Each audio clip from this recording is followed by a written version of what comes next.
Alors, je voudrais parler de questions de société. Parce que pour moi, l'astrologie est intimement dépendante de la société. Et un astrologue doit avoir un bagage sociologique suffisamment solide, notamment au niveau, bien sûr, de l'astrologie mondiale. Alors, mais ma causerie ne s'adresse pas qu'aux astrologues, loin de là, et elle, elle, elle entend toucher un public plus large. Parce que je crois que les astrologues ont le droit de dire des choses au niveau de l'anthropologie, de la sociologie, qui peuvent tout à fait intéresser les sciences sociales, de même que les sciences sociales ont des discours qui peuvent intéresser l'astrologie.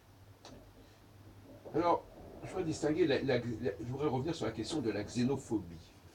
La xénophobie, on parle de moins en moins de xénophobie aujourd'hui. Et on parle d'islamophobie, ou d'antisémitisme, ou de misogynie. Mais le mot xénophobe n'est plus trop à la mode. Et à mon avis, c'est une erreur. C'est une erreur, parce que finalement, xénophobe, c'est pas du tout la même chose que le racisme. C'est pas du tout la même chose que le fait d'être opposé à telle et telle religion. C'est pas la même chose que d'être opposé à tel ou tel sexe. C'est une question d'ordre culturel. Euh, les... Avant de parler d'islamophobie concernant l'attitude face aux minorités maghrébines et islamiques en France, il faudrait parler de xénophobie tout simplement. Et ce n'est pas par hasard que l'on ne veut pas parler de xénophobie, parce que c'est en réalité le vrai problème.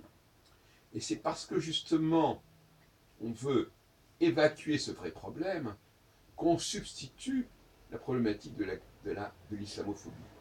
Et qui parle de l'islamophobie? Ce seront d'abord, avant tout, les musulmans. Parce que les musulmans n'ont pas du tout envie qu'on parle de xénophobie à leur encontre. Ils préfèrent qu'on parle d'islamophobie. Est-ce que vous avez compris l'astuce de ce genre de stratégie de communication? Parce que l'islam peut s'inscrire dans la laïcité, peut être protégé par la laïcité. Donc, être islamophobe, c'est être en infraction par rapport à la loi sur la laïcité. La loi sur la laïcité, elle n'a rien à voir avec la xénophobie. La loi sur la laïcité n'empêche pas, ne délégitime pas la xénophobie. On peut très bien imaginer. Alors, bien sûr que tout est lié quelque part, mais c'est pas la même chose. Les conflits que nous avons que la société française peut avoir avec les musulmans ne sont pas liés à la religion musulmane. Parce que d'ailleurs, on s'en fout complètement de la religion musulmane. C'est pas le problème, c'est pas la question. La question, c'est la langue, la question, ce sont les mœurs, la question, c'est le rapport avec le pays d'origine. Ce n'est pas spécifiquement la question de l'islam qui passe tout à fait par-dessus la tête des Français. Donc, ne considérons pas que nous avons des débats théologiques en France, soyons sérieux. Donc, la vraie question, elle est tout à fait ailleurs. Et donc, ce déplacement, il est une diversion, en réalité. C'est une diversion. Donc, je pense qu'il faut replacer la xénophobie au centre du problème. Et, en fin de compte, la xénophobie, ou plus exactement, la question des étrangers. La xénophobie, c'est une façon de parler de cette question des étrangers d'une façon un peu biaisée. Mais les étrangers, quel est leur statut, quelle est leur place en France? Et être étranger, c'est appartenir à une autre culture. Et là encore, la culture d'un pays ne se réduit pas à la religion. Hein, c'est une plaisanterie.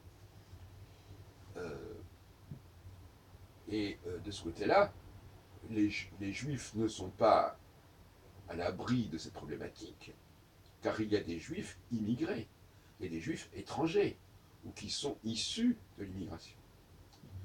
Et le problème n'est pas, là encore une fois, de la judéophobie ou de l'antisémitisme, mais une question de décalage culturel, d'étrangeté culturelle, qui peut faire problème. Et qui peut faire problème non seulement pour les juifs au sein de la France, mais aussi au sein de la communauté juive française. De même que les musulmans qui viennent de tel et tel pays peuvent faire problème au sein de la communauté musulmane française. Donc on ne doit pas, au nom de la religion, nier les différences migratoires, nier les différences culturelles. Tous les juifs ne sont pas à mettre nécessairement dans le même sac, tous les musulmans ne sont pas nécessairement à mettre dans le même sac. La religion permet donc comme cela de ne pas voir la question du décalage culturel, de l'étrangeté. Et là encore, ceux qui ont intérêt à cet amalgame, ce sont notamment les étrangers d'origine musulmane, les étrangers d'origine juive, etc., etc. On va parler de la question asiatique ou africaine. Donc, le racisme, c'est la même chose. Il ne s'agit pas. La xénophobie, ça n'est pas le racisme. La xénophobie, quelqu'un qui est un noir ou un asiatique qui sont parfaitement intégrés en France, ne sont pas l'objet d'une xénophobie. À moins que par amalgame, effectivement, on assimile les étrangers d'une certaine apparence ou d'une certaine religion à des Français parfaitement intégrés qui ont la même apparence et qui ont la même religion, mais qui n'ont pas la même culture, qui n'ont pas la même mentalité, qui n'ont pas le même ancrage pour autant. Vous voyez ce que je veux dire? Donc il faut revisiter cette question de la xénophobie, parce que finalement, s'attaquer au fait que quelqu'un est étranger, ça n'est pas mettre en question ni sa race ni sa religion, c'est mettre en question son adaptation à la société française, son immigration.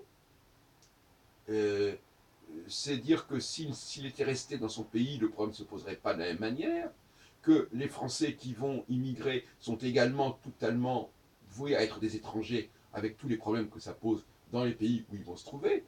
Donc moi je trouve que cette situation d'étranger, de xénos, elle est totalement légitime. C'est un débat totalement légitime, et beaucoup plus légitime, et beaucoup moins faussé, même s'il est parfois plus subtil, et plus délicat, et plus problématique, mais il ne relève pas de la laïcité.